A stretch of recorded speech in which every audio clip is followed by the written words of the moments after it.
Hello, magandang araw sa inyong lahat mga kaibigan, mga kalingap. Narito na naman tayo sa ating YouTube channel at gagawa tayo ng panibagong reaction video. Totally hindi reaction video ito mga kaibigan, mga kalingap. Kasi ito talaga yung nalaman ko at nasaksihan ko mga kaibigan, mga kalingap. Kasi dumalaw tayo sa bahay ni Papa Franz. At yan po yung ating pag-uusapan for today. Pero bago yan, ay shoutout muna kay Kuya Bal Santos Matubang, Kalingap Rob, and Ate Edna. At sa lahat ng ating mga viewers, mega love shoutout po sa inyong lahat mga kaibigan, mga kalingap. Sabi ko lang na Ate Be Considerate and Mamisty Kayons. At ganoon din po sa Isa Kula Labs Gingin Vlog 1991 mga kaibigan. So ito na nga mga kaibigan, dumalaw tayo sa bahay ni Franz kasi nga may nalalaman tayo or may mga nagre-reaction at may nagre-report sa atin abot doon sa bahay na yon ni Franz mga kaibigan. Ang sinasabi kasi din nila doon wala ng tao at iniwanan. So tiningnan po natin yung bahay para maaktwala natin kung ano ba talaga yung nangyari doon sa bahay mga kaibigan, mga kalingap. Alam natin mga kaibigan, mga kalingap na nagkaroon ng issue doon sa lola ni Franz nung mga nakaraan at yan po ay naayos ni Kuya Bal Santos Matubang. Naayos po yan. Lahat ng paraan ginawa ni Kuya Bal kasi nga po mga kaibigan part ng Kalinga partner itong si Franz. Ngayon mga kaibigan, mga kalingap, ako'y nagtataka na bakit nila biglang nilisan ang bahay na wala man lang pasabi kay Kuya Bal Santos Matubang. Ako talaga ako mga kaibigan. Pasensya na kay Franz, naiinis ako sa nangyari. Kasi kaya ako pumunta doon mga kaibigan, mga kalingap ay para ipagpatuloy yung paggagawa sa bahay ni Franz. Bago ngayon malalaman natin na wala ng katao-tao at wala na rin gamit. At napag-alaman natin na matagal na palang umalis sila dito at nakatingga yung bahay doon. Ako lang talaga mga kaibigan medyo siguro masasabi na natin mga kaibigan na naiinis ako. Bakit?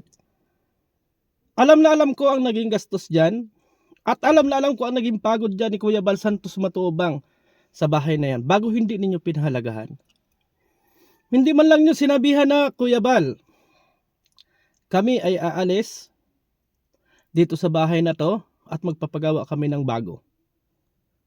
Yung ganoon man lang paraan sana bilang respeto na inaipaalam ninyo kay Kuya Bal Santos Matubang ay maganda na.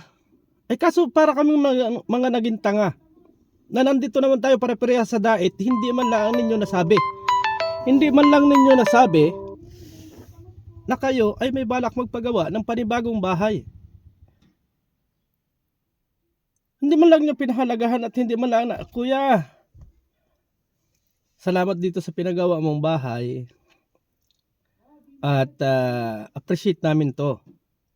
Pero hindi kami magkasundo ng lola ko, kaya papagawa ako ng bago. Di maunawaan sana namin at malalaman namin yung punto. Kaysa sa malalaman namin na wala na kayo dyan, ay naka-schedule itong mga kalpintero na ikuting yan at pinturahan. Nakalak ang gate. Kasi wala na kayo. Andyan lang naman Sa akin lang dito mga kaibigan, pinagpaguran ng tao Hindi man lang yata ninyo na-appreciate yung ginawa ni Kuya Bal. Pasensya na sa aking inaanak. At kasi magiging inaanak ko yan si Daniela. Ako naiinis mga kaibigan. Ako'y naiinis kasi nga parang binaliwala ninyo. Or hindi na sabihin na binaliwala ninyo yung ginastos at yung mga naging pagod ng mga kalinga partner dyan para magkaroon kayo ng bahay. Sa totoo lang. Hindi ba yung pagod ko mga kaibigan kasi gusto ko lang makatulong Hindi bali yung mga ginawa natin dyan, yung mga bagay-bagay na inano natin dyan, walang problema yon. Kasi pagtulong yung atin Pero yung pinahalagahan man lang sana ninyo, hindi man lang nyo ilang araw lang yung natirhan yan. Nilayasan nyo na. Bago wala man lang kayong paalam. Ano ang plano niyo sa bahay na yan? Ako, nagtatanong lang ako kasi naka-schedule yung mga kalpintero na gawin yan or ipagpatuloy yung bahay na yan kasi yan yung gusto ni Kuya Bal. Yan yung plano ni Kuya Bal Santos Matubang na matapos yan. Nainip ba kayo na matapos yung bahay ninyo? Or napapangitan kayo sa bahay na pinagawa ni Kuya Bal Santos Matubang? Kaya nyo iniwan yan at nagpagawa kayo ng second bahay na may panibagong floor, no? Ay dapat sinabi ninyo noon or nagpaalam kayo. Sinabi ninyo kay Kuya Bal na, Kuya, totally mayroong nag-sponsor sa amin, may nag-ano sa amin ng paggawa ng bahay. Ito ang plano ko. Dapat sinabi ninyo at sinanggunin ninyo kay Kuya Bal Santos Matubang kung ano ang plano nyo. Hindi yung bigla-bigla na lang na parang basahan na iniwan na lang ninyo yung bahay na wala man lang kayong pasabi. Sabihin ninyo, baka sabihin ninyo, nagpaalam kayo kay Kuya Bal na kayo magpapagawa ng bahay. Bakit pinapunta dito ang mga kalpintero? At bakit ipina-schedule ni Kuya Bal Santos Matubang na tapusin ang bahay na ito kung nagpaalam kayo? Kaya ako, gumawa ko ng bidyong ito kasi alam ko na hindi man lang kayo nagpaalam at hindi man lang ninyo na-appreciate yung ginawa ni Kuya Bal Santos Matubang, yung mga naging gastos, yung mga naging pagod. Ganon din doon sa mga sponsor na gusto kayong tulungan na nandito sa loob ng Kalingap. Sana nagpaliwanag man lang kayo. Nagsabi kayo kasi nandito lang naman tayo eh. Pwedeng i-PM, pwedeng puntahan dito at ipaliwanag yung side. Yun yung akin doon. Sa akin parang naiinis ako talaga. Naiinis talaga ako. Hindi na ako paligoy-ligoy at hindi ako magiging plastic. Naiinis talaga ako kasi hindi talaga inayos na.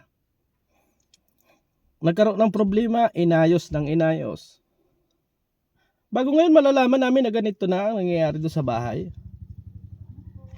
Walang tao at wala nang natira kasi nagpagawa na ng panibagong bahay. Tama ba yon? Tama ba yon? Pasensya na mga kaibigan, mga kalingap, at pasensya na rin kayo na Franz, pero hindi ako nasasayahan doon sa ginawa ninyo. Para sa akin, pambabastos na yun eh. Dapat sinabi ninyo, ipiniliwanag ninyo kung ano yung plano. Para hindi naman kami parang tanga na pupunta dyan sa bahay ninyo at gagawa at ipagpapatuloy yung pagpagawa. Di ba?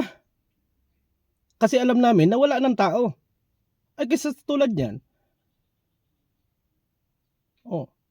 Hindi naman halos kami updated doon sa iyong ginagawang upload kasi nga busy din kami kasi may ginagawa kami.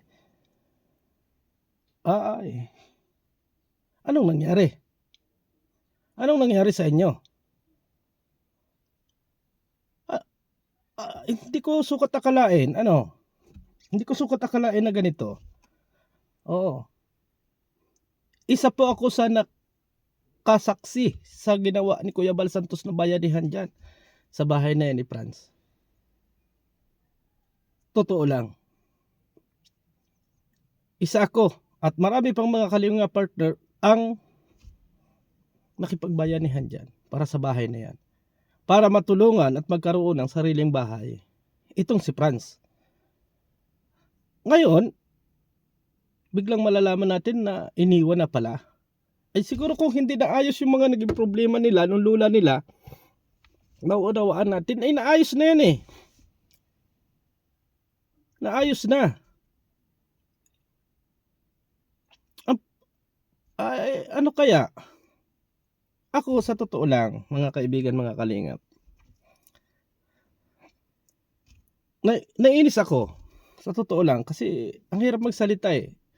Kasi hindi man lang ninyo na-appreciate, hindi man lang ninyo inanuhan na parang binaliwala ninyo yung naging tulong ni Kuya Bal. At ang isa pa doon, ang inakaano ko doon, hindi man lang kayo nagpaalam na, Kuya Bal, ako ay aalis sa bahay na ito kasi hindi ko gusto. At ako magpapagawa ng malaking bahay.